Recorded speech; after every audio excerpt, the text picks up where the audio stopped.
Hello and welcome to another exciting video here in Mathland. We are in 9.6, counting principles, simple counting principles. I like the sound of this word, especially in math, simple, and counting. We can do that, right? Let's get to it.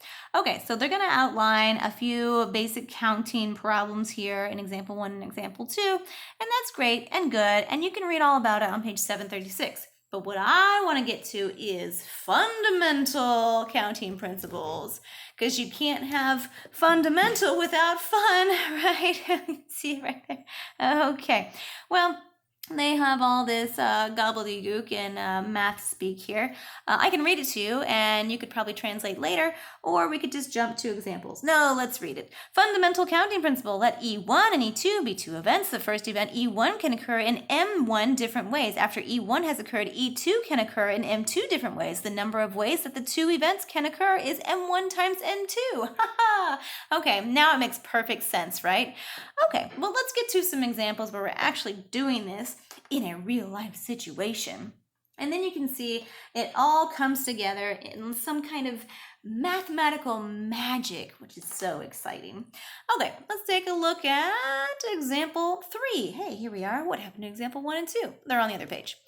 Okay, let's see if we can get this here. It says, how many different pairs of letters from the English alphabet are possible? Okay. So don't look at the answer here. Let's work this out together. So different pairs of letters. So here's what I want to do. For these types of problems where I'm looking for how many of this or how many of that, I'm going to put a line down for how many I need. So it looks like pairs. Pairs is 2, right? So I have one option here and another option here. I've got pairs, so pairs mean 2. Now, letters from the English alphabet, okay? So how many different pairs? Let's see, how many options do we have to choose from if we were to pick a letter from the English alphabet? Well, 26 is the amount of letters that we have in the English alphabet. Okay, so what is our option for the second one? If I have a letter here, I can put a letter on the second spot too. It didn't say anything about not repeating letters or repeating letters or anything like that. So my options for the second spot is 26 letters. I have 26 options for the first one and 26 options for the second one. So if I put these down and put a little dot, that means to multiply them together, I can find my answer. So let's put it in our calculator here. I'm not going to do it in my head. No, sir. 26 times 26. What is that? 676. Okay, so here we go. 676 different pairs of numbers from the English alphabet. Amazing. Okay, let's see example 4. Telephone numbers in the United States are currently have 10 digits. The first 3 are the area code, and the next 7 are local telephone numbers. How many different telephone numbers are possible within each area code? Note that at this time, a local phone number cannot begin with 0 or 1. Okay, so we have to keep that in mind as we're listing our numbers here for our digits. Okay, so we've got, it says, let's see, for one area code, right? For each area code. So we've got area code, 3 digits, but it said for one area code, right? Okay, so then we have blah, blah, blah, dash, blah, blah, blah, blah. Okay, so these are our little space digit spaces for all the numbers in a phone number, right? So let's go ahead and figure out what they can be. So it can't start with 0 or 1. First digit cannot be 0 or 1. Okay, we're going to keep this. We're not going to pay attention to the area code. This would be area code. Okay, because it says an area code within each area code. So this is going to remain the same.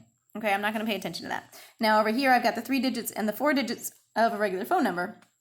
So in the first spot, how many digits do we have? Well, let's think about it. So we have 0, 1, 2, 3, 4, 5, 6, 7, 8, 9. Okay, so those are our digits that we can choose from. We cannot choose 0 or 1, right? It says no, right here. No 0 or 1. So let's not look at those. And then how many do we have? 1, 2, 3, 4, 5, 6, 7, 8. We have 8 options to choose from for our first blank here in our phone number. And then in the second place, well, we have all of them to choose from, right? So we have 10.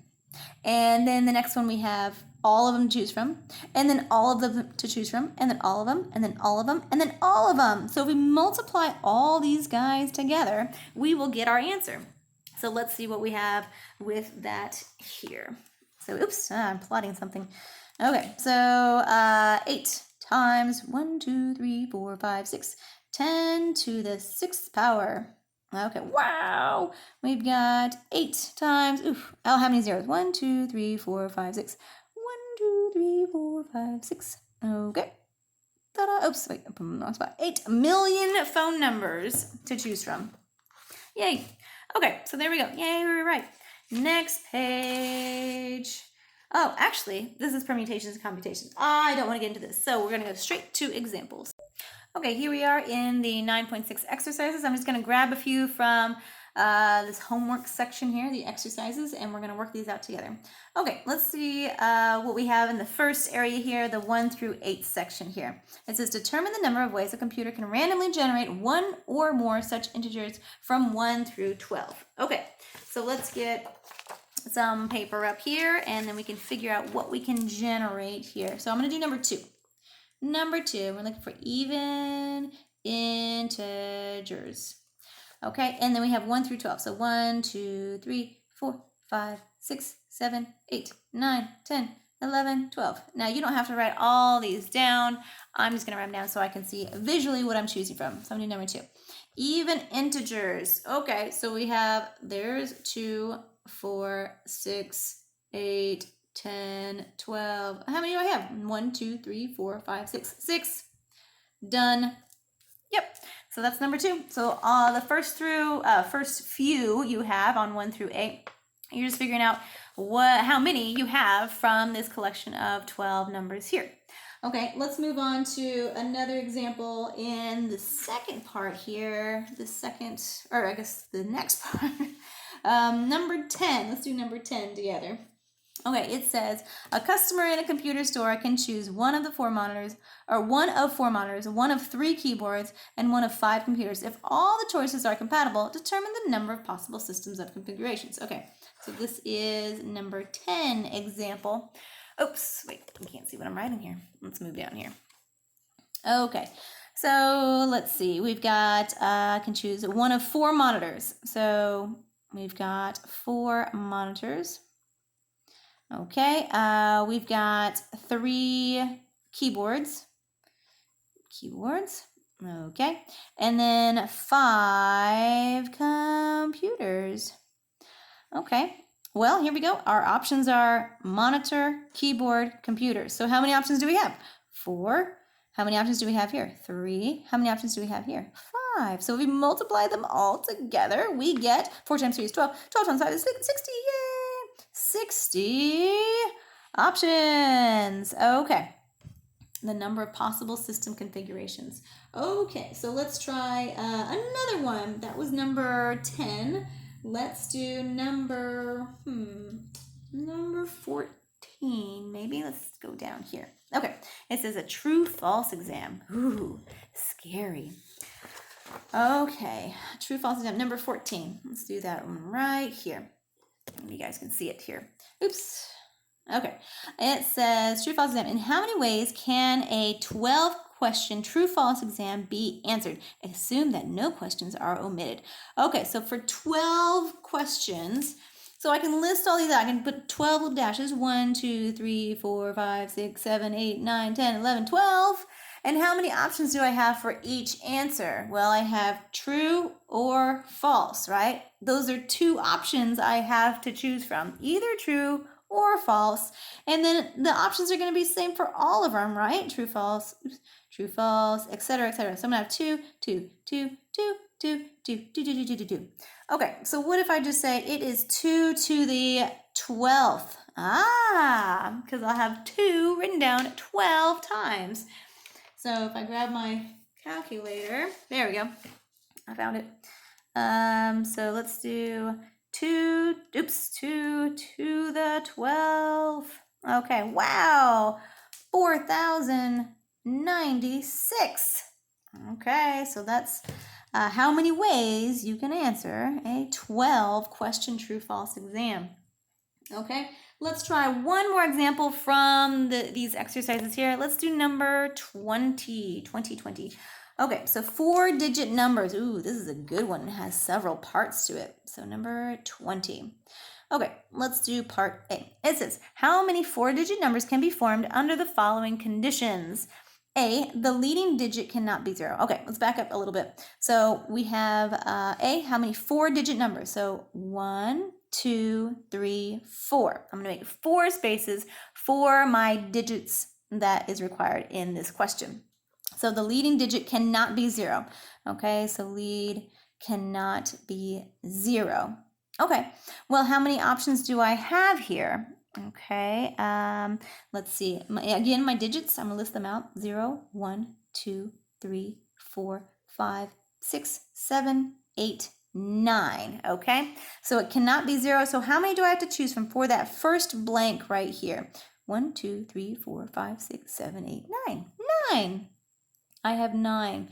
Okay, so then after I choose that first one where it cannot be 0, how many options do I have for the second spot? I have 10 options to choose from.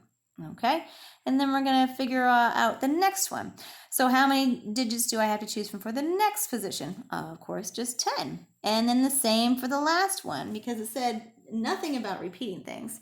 So our total amount, how many 4-digit numbers can be formed, is our 9 times 10 times 10 times 10. So that equals 9,000. Okay, pretty cool, huh? All right, let's try B. Okay, the lead, again with the 4 digits, 1, 2, 3, 4. So the lead cannot be 0. Okay, and no repetition, no repeats. Okay. All right, so I have my digits right here. I'm going to look down here. I can't have my lead to be 0, so I have 9 options again right here. And then let's see, what else do I have to choose from? So if I took one out, if I took, say, 1 out, I have how many options? So 0, 2, 3, 4, 5, 6, 7, 8, 9. I have 9 options there, right? Okay, so if I took now 2 of them out, say this was 1 and this was 0, how many options do I have now? 1, 2, 3, 4, 5, 6, 7, 8. I have 8 options. Okay, and now if I took 3 numbers out, how many options do I have now? 1, 2, 3, 4, 5, 6, 7. I have 7 options. Okay, so if you multiply these all together, 9 times 9 times 8 times 7, that would equal, let's see, I don't know. Let's figure this out. 9 times 9 times 8 times 7. Okay, we get 4,536. 4,536. Boop, boop, boop, boop. Okay, part C.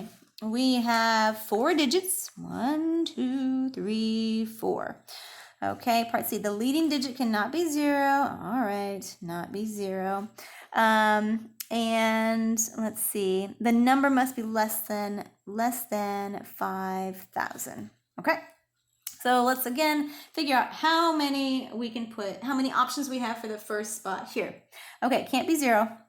And it's got to be less than 5,000. So I'm going to cover up this stuff too. Oof, oof. Okay, so then these are my options. I have 1, 2, 3, 4. I have 4 options here because it can't be greater than 5. No.